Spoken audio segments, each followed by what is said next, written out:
After certain events of episode 5 of season 1 of 1883, fans had a lot of thoughts and emotions. Alright, listen.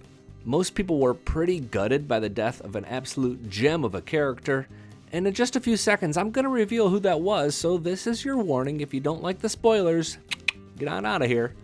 Among the tortured tears and pained emoji expressions was a brilliant theory that makes this nonchalant scene from episode 5 suddenly very important and a little bit ironic. If you have a child, you'll raise it. I will not do it for you. Oh, you're not, are you? We'll see. Hey, it's Billy Dukes, and 1883 may have said too much during 5 episodes, scenes from the future, and scenes viewed during season 4 of Yellowstone. I know that sounds like a lot, but I promise to explain it all in just a moment. Tap subscribe and ring the notifications bell because we're here with all the insight and analysis of 1883, Yellowstone and the 4 Sixes show. The origin of this new theory was actually discussed in more depth during episode 20 of the Dutton Rules podcast, which you can find links for in the comments section below, as well as time codes to skip ahead if you don't like my rambling. But now that you've had a chance to split if you've not seen episode 5, I'm gonna get into it. Ennis dies. But before he dies, he and Elsa find bliss in each other's arms the way men and women often do. You know, on a lump of dirt, where everyone in camp can see and hear you. That's why Elsa's mom says this. If you have a child, you'll raise it. I will not do it for you. Fast forward, and Elsa asks Ennis if he will help raise a baby, and he says, Hell yes, I'm man enough. But then he gets killed. That was a hell of a roller coaster of a day that I go deep on in the video linked in the upper right hand corner. Alright, put a pin in all of that now because I want to go back to episode 8 of season 4 of Yellowstone called No Kindness for the Coward. If you've not yet watched Yellowstone, don't worry, I got you. You're not going to get lost at this part. All you need to know is that we see a flashback of Margaret around the dinner table circa 1893 with not one, but 2 boys.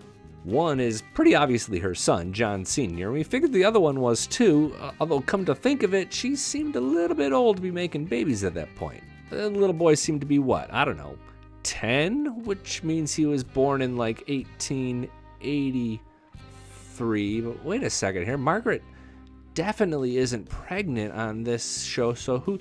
Oh, do you remember how this series started? I'm talking about the very first scenes of episode 1 when Elsa says, "It is hell and there are demons everywhere," and "I must be a demon too and I'm already dead." And then this happened.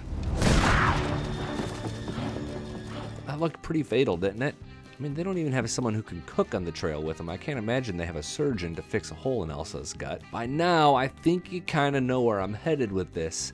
A popular theory among 1883 fans is that Elsa delivers Ennis's baby, this little boy named Spencer. But she's killed, either by natives or in some other way, so Margaret has to eat these words. If you have a child, you'll raise it. I will not do it for you.